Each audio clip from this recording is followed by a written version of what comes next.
আসসালামু আলাইকুম। কেমন আছেন আপনারা সবাই? আপনারা যদি প্রকৃতির সৌন্দর্যে হারিয়ে যেতে চান, অবশ্যই একটাবার হলেও মালয়েশিয়াতে আসা উচিত। আর আমার মেয়েটা আমাদের মতোই প্রকৃতি খুবই পছন্দ করে। সেটা ওর প্রথমে যে আম্মা আম্মা করতেছিল, এটা দেখে বুঝতে পারছেন। ও হচ্ছে আম্মা, আব্বা, বাবা, মা এই টাইপের কথা মোটামুটি শিখছে। তো আনন্দ হলে এই টাইপের কথা বলে, বা আরও অনেক চাইনিজ ভাষায় কথা বলার ট্রাই করে। আমি জানি না এটাকে আমি চাইনিজ ভাষা বলি, কারণ চাইনিজ ভাষা আমার কাছে এরকম লাগে, যেহেতু কিছু বুঝি না আর কি। তো এই তো আজকে আমাদের একটা স্পেশাল একটা দিন। তো আমার মেয়েটাও যেহেতু টুকটাক চাইনিজ ভাষা শিখতেছে, তো আমরা চিন্তা করলাম ওকে আমরা চায়না থেকেই ঘুরে আসি। তো চায়নাতে যাবার উদ্দেশ্যে আমাদের আজকে ভ্রমণ শুরু হলো। আর এই ব্রিজটা রাতের বেলা দেখতে কি পরিমাণ যে সুন্দর, ভিডিওর শেষ পর্যন্ত দেখলে তখন দেখতে পারবেন, কারণটাও ভিডিওর শেষেই বলি। আচ্ছা যাই হোক, আমরা যাচ্ছি হচ্ছে চায়নাতে। বিশ্বাস হয় না? বিশ্বাস না হলে দেখতে থাকুন। আসলে দেশে তো স্পেশাল দিনগুলো খুবই সুন্দর করে কাটানো হতো পরিবারের সাথে, খাওয়া দাওয়া, গল্পগুজব, আড্ডা, আত্মীয় স্বজন আসতো এরকম। কিন্তু এখানে তো আমরা মাত্র 3 জন মানুষ, আমাদের এই ছোট্ট একটা পাখি আর আমরা 2 জন। সো এখানে আসলে ঘুরতে গেলেই ভালো লাগে, মনে হয় যে হ্যাঁ দিনটাই স্পেশাল। আর এইখানে ঘুরে বেড়ানোর জায়গার অভাব নাই, বিশেষ করে প্রকৃতির মধ্যে যদি যেতে চান। এমনি জিনিসও আছে, যেমন পার্ক, রিসোর্ট। আমার কেন যেন প্রকৃতি বেশি ভালো লাগে, সেটা সমুদ্র হোক বা পাহাড় হোক বা এনিথিং। যাই হোক, আমরা কিন্তু চায়নাতে চলে আসছি অলরেডি। এটা হলো মালয়েশিয়ার একটা park, China Malaysia friendship park. এখানে নাকি জাপান মালয়েশিয়া নাম ফ্রেন্ডশিপ পার্কও একটা আছে, ওটাতেও ইনশাল্লাহ এরপরে কখনো যাব। যাই হোক, এই পার্কটার থিম হচ্ছে চাইনিজ থিমে বানানো। ওনাদের মানে আমি জানি না, আমি তো কখনো চায়নাতে যাইনি, সুতরাং চায়না দেখতে কেমন। কিন্তু এটার নাম চায়না মালয়েশিয়া ফ্রেন্ডশিপ গার্ডেন এই জন্যই রাখা হয়েছে, কারণ এটা নাকি চাইনিজদের যে সংস্কৃতি বা ওদের কালচার বা ওদের সাজানোর ধরন, এই টাইপের কালারফুল করে এটা সাজানো হয়েছে। সো যতদূর আমি নেট ঘাটাঘাটি করে পেলাম, সেটা হলো চাইনিজরা কালারফুল জিনিস খুব বেশি পছন্দ করে, এই জন্য এই পার্কটা খুব খুব বেশি কালারফুল। আর আমার বাচ্চাটা হচ্ছে ছোট মানুষ, ও কালারফুল জিনিস খুবই পছন্দ করে, খুবই মানে খুবই। এই জন্য সে স্ট্রলার বাদ দিয়ে আমার হাজব্যান্ডের সাথে হাঁটা শুরু করে দিছে, মানে ওর বাবার সাথে। এখন তো আর আমি কেউ না, আমি হচ্ছে তার স্ট্রলার, তার ব্যাগ, এগুলো হচ্ছে নিয়ে যাওয়া করি। আর সে তার বাবার সাথে পুরো পৃথিবী ভ্রমণ করা মনে হয় শুরু করে দিচ্ছে এই বয়সেই। এই গার্ডেনটা অনেক অনেক অনেক বেশি বড়, আর এক একটা পাশে এক এক রকম সুন্দর করে সাজানো। এই পাশটায় হচ্ছে বাচ্চাদের একটা প্লে এরিয়ার মতন করে, সামনে একটা বিশাল লেক রয়েছে, তার পাশে বসে কিন্তু আপনারা পিকনিকের মতন করতে পারবেন আর কি। বাসা থেকে খাবার দাবার নিয়ে এসে অনেকেই এখানে খাওয়া দাওয়া করে। আর এক পাশে হচ্ছে চাইনিজদের মন্দিরের মতন করে সাজানো, যেটা এখন দেখাচ্ছি।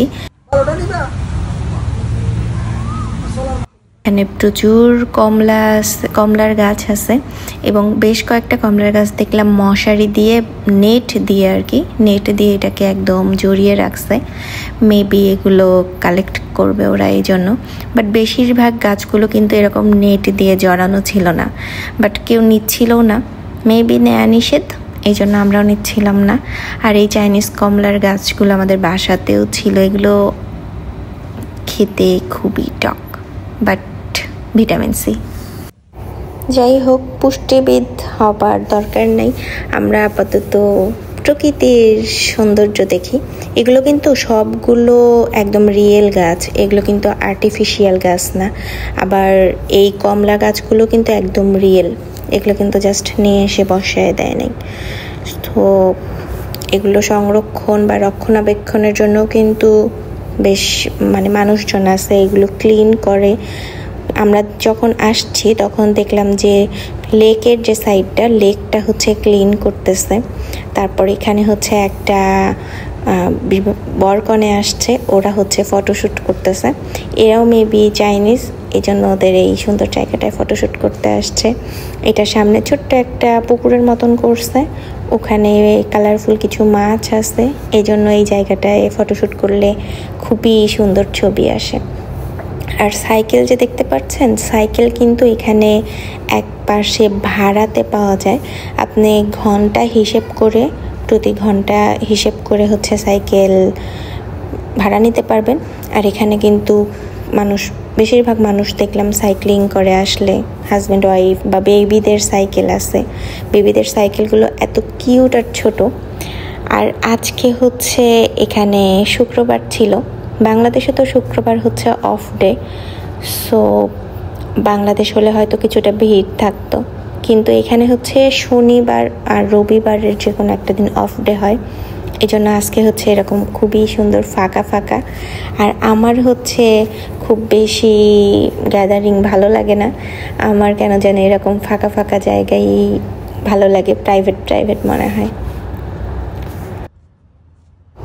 আমি কি ভিডিও করব, প্রত্যেকটার যেদিকে তাকাচ্ছি মনে হচ্ছে সেই জায়গাটাই সুন্দর, আর মনে হচ্ছে এটা কি ছবির মতন।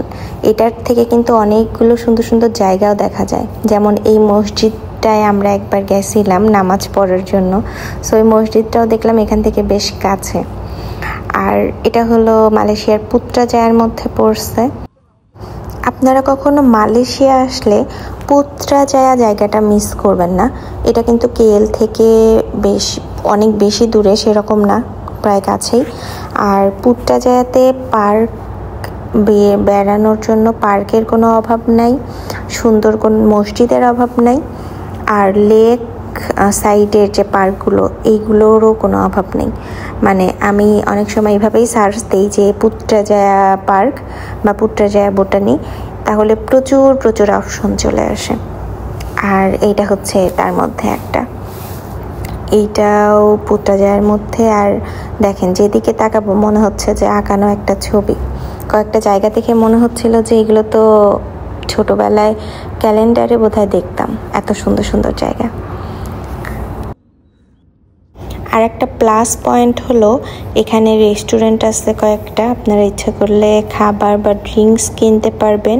নামাজ পড়ার জায়গা আছে মেয়েদের এবং ছেলেদের আলাদা, প্লাস এখানে ওয়াশরুম আছে ছেলেদের মেয়েদের আলাদা, এবং সেগুলো খুব ভালোভাবে ক্লিন করা। আর যাদের হাইজেনিকের প্রবলেম আছে এদের জন্য বলে দিলাম। আর এই পুরো পার্কটার কোথাও কিন্তু ময়লা নাই, কিছু দূর পরপরই হচ্ছে বিন রাখা আছে, সুতরাং আপনারা আসলে অবশ্যই এই জিনিসটা খেয়াল রাখবেন। এই দেশের মানুষ কিন্তু যেখানে সেখানে ময়লা ফেলানো একদমই পছন্দ করে না। যাই হোক, আমরা হচ্ছে এই পাশে একটা এরিয়াতে ভাবলাম যে বসবো। আমরা বিকালের নাস্তা বাসা থেকে নিয়ে আসছি, সাথে আমার বেবিও চলে আসছে। এটা হচ্ছে একটা কচ্ছপ। আমরা একদিন মার্কেটে ঘোরাঘুরি করতেছিলাম, ওর এই কচ্ছপটা খুবই পছন্দ হয়েছিল, এবং ও আমাদের চোখের আড়াল করে কখন যে কচ্ছপটা কোলে করে নিছে আমরা টের পাইনি। তারপর যখন আমরা বাসায় রওনা দিচ্ছিলাম তখন দেখি যে ওর হাতে একটা কচ্ছপ, অ্যান্ড তো এত পছন্দ করছে এই জন্য ওকে কিনে দেওয়া হয়েছে আর কি। আমি বাসা থেকে কফি বানিয়ে নিয়ে আসছিলাম, সাথে স্ন্যাক্স আইটেম নিয়ে আসছিলাম। আমার হাজব্যান্ড বাদাম কিনে নিয়ে আসছে, প্লাস ফ্রুটস কিনছে যাতে আমার বেবিটা একটু খেতে পারে, সাথে ওর জন্য খেলনা নিয়ে আসছি। তো নিয়ে এসেই তো আমরা বসে আছি, শুধু কিন্তু আমরা না, অনেকগুলো মানুষ এরকম লেকের ধারে বসে সূর্যাস্ত উপভোগ করতেছে। এইটা এত এত এত বড় আর এত পরিমাণ সুন্দর, প্রত্যেকটা জায়গা আসলে আমি ক্যাপচার করতে পারি নাই, কারণ শুধু ক্যাপচারই করি নাই, আমি একটু আমাদের মতো করে উপভোগ করছিলাম। যেটা বলছিলাম, যেহেতু আমাদের একটা স্পেশাল দিন, আমরা তিনজন একটু নিজেদেরও সময় দিচ্ছিলাম, সাথে মনে হচ্ছিল যে না, একটুখানি ক্যাপচার করে না রাখলে এগুলোই আসলে পরে যখন দেখব তখন সবগুলো মেমোরি একদম জীবন্ত হয়ে উঠবে। এই জন্য আসলে 15-16 মিনিটের মনে হয় একটা ভিডিও করছি। বাসা থেকে আসর নামাজ পড়ে আমরা রওনা দিয়েছিলাম। এই দেশে আসর নামাজ আর মাগরিব নামাজের মাঝখানে প্রায় 3 থেকে 3.5 ঘন্টার একটা গ্যাপ থাকে। এই জন্য এই সময়টা খুব সুন্দরভাবে বেড়ানো যায়, কোথাও গিয়ে বেরিয়ে আসা যায়। আর এই পাশে হচ্ছে সেই মসজিদটা, রাতের বেলা লাইটিংয়ের জন্য আরও সুন্দর লাগতেছে। আর আপনাদের প্রথমে যে বলছিলাম যে এই ব্রিজটা রাতে কি যে সুন্দর দেখা যায়, এখন দেখেন মানে এত কালারফুল করে সাজায়, সেটা হচ্ছে মানে লেকের উপর এটার কি বলে রিফ্লেকশন হয় আর দেখতে আরও বেশি সুন্দর লাগে। আমরা হচ্ছে বলছিলাম যে এখানে রেস্টুরেন্ট আছে, তো আমরা একটা খুবই কোজি রেস্টুরেন্টে বসে পড়ছি। আর এটার খাবার 100 আউট অফ 100, এত এত এত মজা। জাস্ট দামটা একটু বেশি, আর দামটা আসলে বেশি হওয়া স্বাভাবিক যেহেতু একটা পার্কের মধ্যে রেস্টুরেন্টটা দিছে। আর খাবারগুলো হচ্ছে আপনি অর্ডার করবেন, দেন ওরা একদম ফ্রেশ বানিয়ে দেবে। আমরা যদি কখনো বাইরে খাই তখন 2 জন 2 রকম খাবার অর্ডার করি, দেন আমরা অর্ধেক করে খাই। তো আজকে অর্ডার দেওয়া হয়েছে হচ্ছে ল্যাম্ব আর চিকেন। তো 2টা খাবারই একদম খুবই মজার ছিল। সাথে একটা রাইস নিয়েছিলাম, কারণ একটার সাথে হচ্ছে ম্যাশ পটেটো দেয়, প্লাস ফ্রেঞ্চ ফ্রাই আছে, আর চিকেনের পোর্শনটাও দেখলাম অনেক বড়, এই জন্য রাইস আসলে একটাই নেওয়া হয়েছে, সাথে 2টা অরেঞ্জ জুস।